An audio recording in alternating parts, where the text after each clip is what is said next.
তখন 30 টাকার পেঁয়াজ তাদেরকে 300 টাকায় কিনতে হতো। এভাবে প্রত্যেকটি মানুষ ছিল জুলুমের শিকার।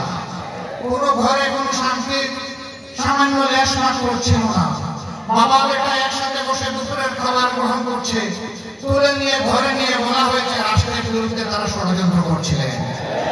কেউ কারো বিরুদ্ধে সামান্য একটু কথা বলেছে, মনের দুঃখ প্রকাশ করেছে, ডিজিটাল আইনে তাদেরকে ধরে নিয়ে নির্যাতন করা হয়েছে। বিদেশের মাটিতে পড়ে একজন সাংবাদিক হয়তো এই সমস্ত স্বৈরতন্ত্র এবং অনাচারের বিরুদ্ধে কথা বলেছে, তার তরতাজা বোনটাকে ধরে নিয়ে রিমান্ডে নিয়ে টানা হেঁচড়া করা হয়েছে। মাসের পর মাস তাকে জেলে রাখা হয়েছে। কোনো মানুষ তার মনের কথাটা সামান্য একটু ফেসবুকে প্রকাশ করেছেন, অমনি সাথে সাথে আজরাইল রূপী বিবি তার ঘরে চলে গিয়েছে। সম্মানিত বন্ধুগণ, এই 17.5 বছর বাংলাদেশের জনগণের জীবনে ছিল দুঃসহ কালো রাত।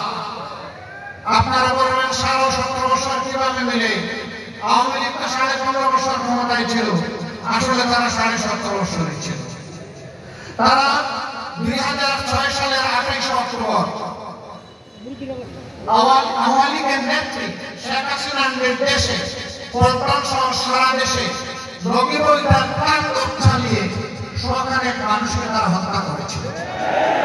ফ্যাসিজমের সূত্রপাত ওখানেই হয়েছিল। স্বৈরতন্ত্রের পদধ্বনি ওখান থেকেই এসেছিল।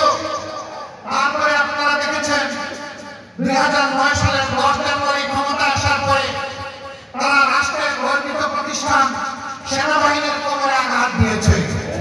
পিলখানায় ব্রিগেডিয়ার সদর দপ্তরে চন্দ্রজন চৌকস দেশপ্রেমী সামরিক অফিসারকে হত্যা করেছে। পরিবারের মহিলা সদস্যকে নির্যাতিত লাঞ্ছিত করেছে।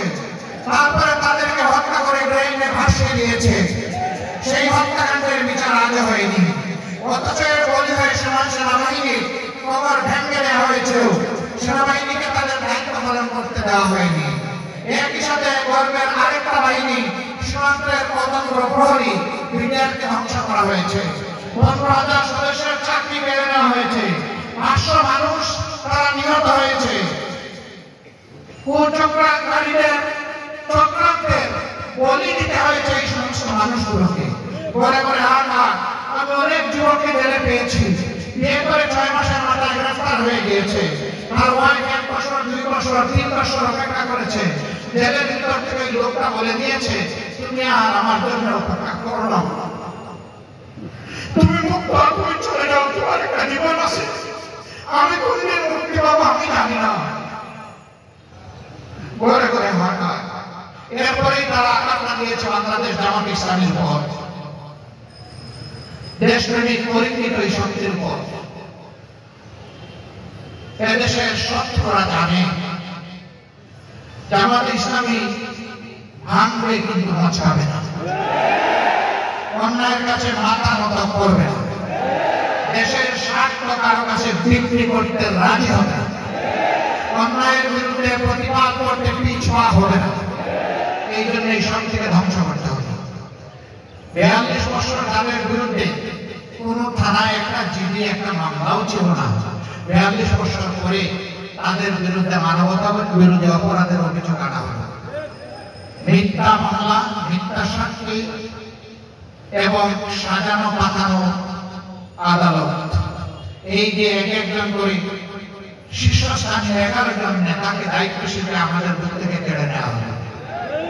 গোলাম আজম রাহিমাহুল্লাহ থেকে শুরু করে জানাব কাশিম আলী পর্যন্ত তাদেরকে আমাদের বুক থেকে নিয়ে নেওয়া হলো। আমরা আল্লাহ শুকরিয়া আদায় করি। আমরা চিন্তিত নই, আমরা দুঃখিত নই। হে আল্লাহ, তোমার কাছে আমরা সাক্ষ্য দিচ্ছি, তোমার যে গোলামগুলো এই সংগঠনের সবচেয়ে উন্নত আখলাক, চরিত্রের, ঈমানের, ইলমের আলোয় আলোকিত ছিল, তুমি তাদেরকে সত্যের জন্য কবুল করেছো। আলহামদুলিল্লাহ রাব্বিল আলামিন।